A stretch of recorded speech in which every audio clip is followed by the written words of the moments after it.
अब वो देखें दुनिया में कहीं कहीं दुनिया में वो काजी फाइज ईसा मुंह दिखाने लायक नहीं है, वो पब्लिकली कहीं फिर नहीं सकता है।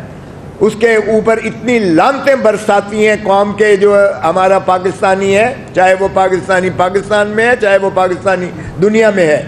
तो उसका मुहासबा तो अभी भी कौम कर रही है और करती रहेगी बदस्तूर। ये तारीख़ इसकी जो है खुद उसका सबक हिसाब लेती है। अब आ जाइए, आप देखें दो फैसले जो किए हैं इन्होंने। एक इन्होंने जो 26वीं तरमीम जिस बेहियाई और डिठाई और बेगैरती से की, उसका शाखसाना मैंने बता दिया कि काजी फाइज ईसा साहब ने उनको फैसिलिटेट किया। अब उन्होंने, उनके पास 2/3 तो थी नहीं, सबको इल्म है कि 2/3 नहीं थी किसी इनके पास। अख्तर मैंगल साहब अपने सेनेटर्स को ढूंढते हुए सेनेट में आए और उनको लॉबी से निकाल दिया और व्हील चेयर्स पर लेकर आए, व्हील चेयर्स पर सेनेटर्स को लेकर आए।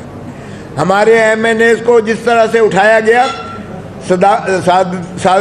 सादुल्ला बलोच को, उसकी माँ, उसकी बहन, उसकी बीवी और 16 साल बेटी को उसको अगवा करके उठाया गया।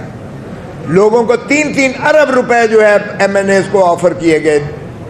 और बिल आखिर क्या हुआ कि हमारे 5 MNAs जो है उन्होंने जो भी ख़रीद लिए, जिस तरह से भी कर लिया, सेनेटर्स को भी ले लिया और 2/3 खींची ताना से जिस तरीके से इन्होंने बनाया, उसमें जो है आईनी 26वीं तरमीम की बुनियाद रखी और 26वीं तरमीम उससे आइन की बिल्कुल मुनहदिम कर दिया गया। जो 3 सतून थे आइन की, जो रूह थी, जो बुनियाद थी, एक सतून को मुनहदिम करके उन्होंने ताबे कर लिया, एग्जीक्यूटिव के ताबे ले लिया, गुलामी में ले लिया।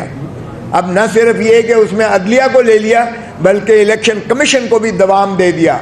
जो शख्स रिटायर हो चुके हैं इलेक्शन कमीशन का चीफ इलेक्शन कमिश्नर, जनवरी 2025 में रिटायर हो चुका है, वो 26वीं तरमीम के पादाश में वो कंटिन्यू तसलसल से जारी व सारी है।